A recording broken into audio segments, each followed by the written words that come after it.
श्री सद्गुरु महाराज की जय।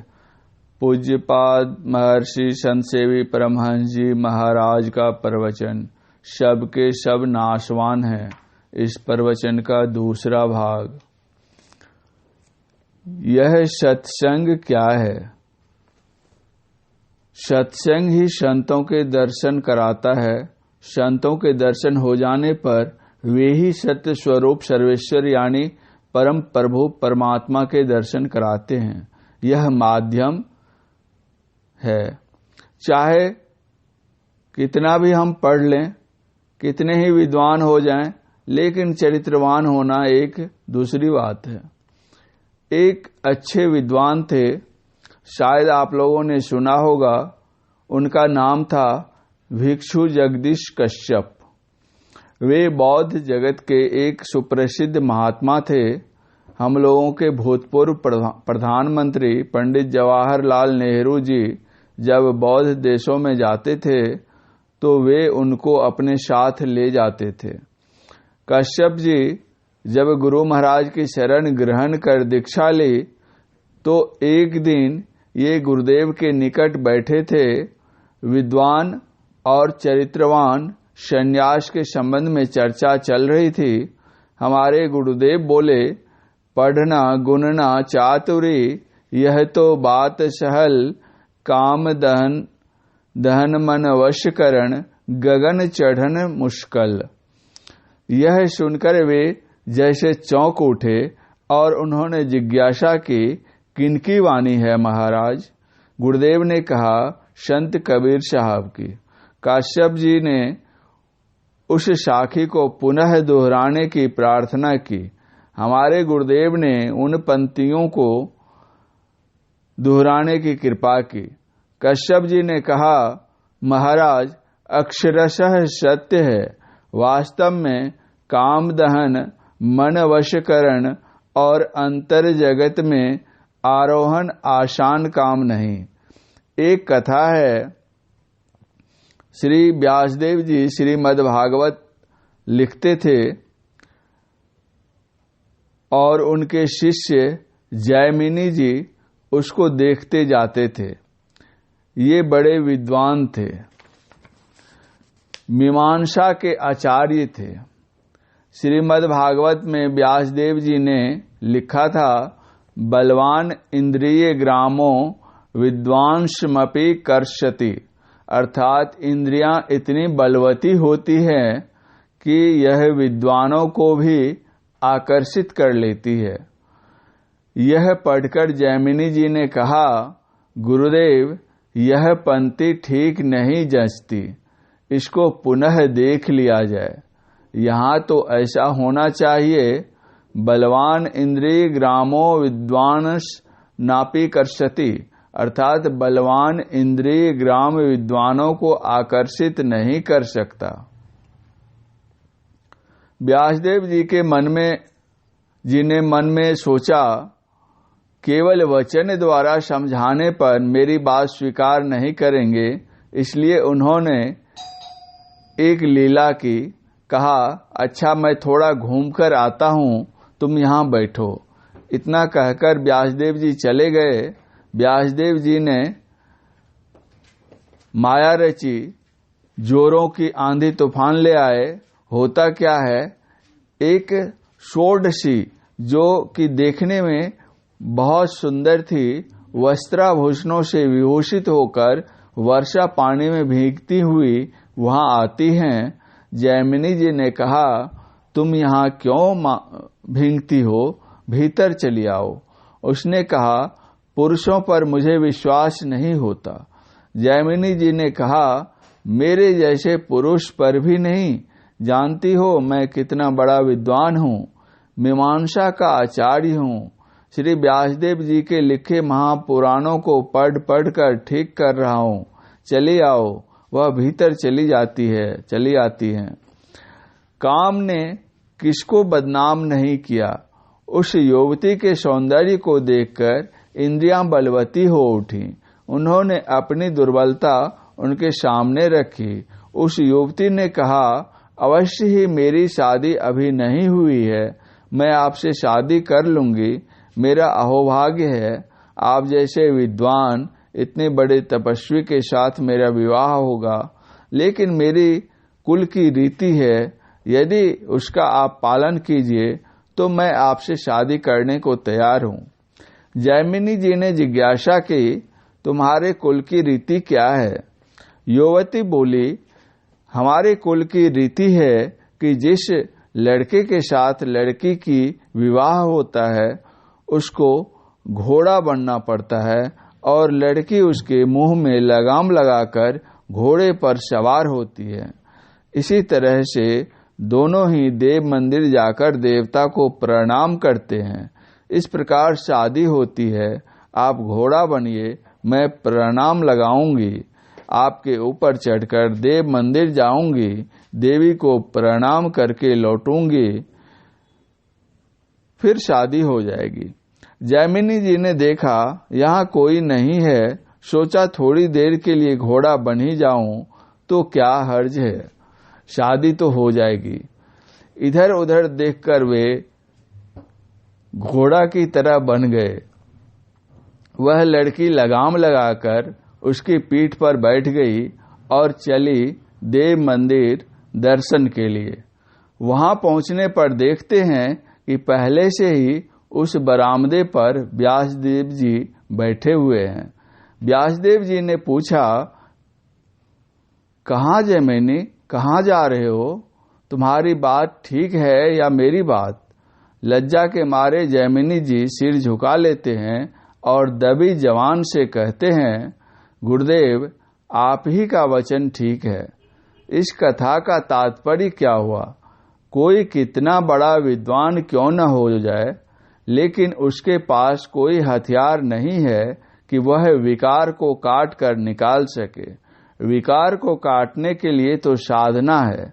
जब तक कोई अंतः साधना नहीं करेगा, आत्म स्वरूप की पहचान नहीं होगी। स्वरूप ज्ञान विहीन मन पर विजय प्राप्त नहीं कर सकता और मन पर विजय प्राप्त किए बिना वह षट विकारों का शिकार होता रहेगा। भगवान श्री कृष्ण ने श्री गीता अध्याय 2:59 में कहा है, विश्या विनिवर्तन्ते निर्हारस्य देहिना रसवर्जः रसोप्यस्य परंग दृष्ट्वा निवर्तते। अर्थात यद्यपि इंद्रियों के द्वारा विषयों को न ग्रहण करने वाले पुरुष के भी केवल विषय तो निवृत्त हो जाते हैं, परंतु राग नहीं निवृत्त होता, और इस पुरुष का तो राग भी परमात्मा को साक्षात करके निवृत्त हो जाता है। किसी सुभाषितकार ने कितना अच्छा कहा है, पढ़े 6 शास्त्र और 18 पुराण पढ़े, वेद उपवेद आदि अंत को छाना है। गीता रामायण श्रुति स्मृति पढ़े, सांख्य योग न्याय आदि दर्शन भी जाना है बनाना छंद सोरठा चौपाई को, जाना है ध्रुपद राग भैरवी का गाना है। इतना जो जाना सब खाक धूर छाना है, जाना है सोई जिन आत्म पिछाना है। जब तक कोई आत्मा की पहचान नहीं कर ले, उस ओर अग्रसर नहीं हो, तब तक उसको आत्मबल कहाँ से मिलेगा? उसकी आत्मा बलवती कैसे हो सकती है? जैसे जब तक कोई व्यायाम नहीं करे उसका शरीर बलवान कैसे हो सकता है? दूध दही हलवा पूरी टिकरी बर्फी पिस्ता अखरोट आदि पौष्टिक भोजन कर ले तो बलवान हो जाएगा? अरे उसको पचाने के लिए तो कुछ करना ही पड़ेगा। दंड बैठक कीजिए, व्यायाम कीजिए या अन्य किसी प्रकार का शारीरिक श्रम कीजिए, तब शरीर में बल आएगा। उसी तरह साधना है। मन की गति कहाँ कहाँ है, यह कहाँ कहाँ जाता है, कोई ठिकाना नहीं है। इस मन को रोकने के लिए आपके पास क्या उपाय है? कैसे रोकिएगा इसको? नयमात्मा प्रवचनेन लभ्यो न मेध्या न बहुना श्रुतेन यमे वैश्वरी नुते तेन लभ्यस्तस्यैष आत्मा विवृणुते तनुस्वाम। यह आत्मा वेदाध्ययन द्वारा प्राप्त होने योग्य नहीं है और न धारणा शक्ति अथवा अधिक श्रवण से ही प्राप्त हो सकता है। भगवान श्री राम ने श्री हनुमान जी से कहा था, उपविश्योप्य विश्यकांग चिंतकेन मुहुर्मुह न शक्यते मनो जेतुंग विना युक्ति मणिन दिताम। भावार्थ, पुनः पुनः एकांत में बैठने पर भी बिना सत्य युक्ति के कोई भी मनोजय करने में समर्थ नहीं हो सकता।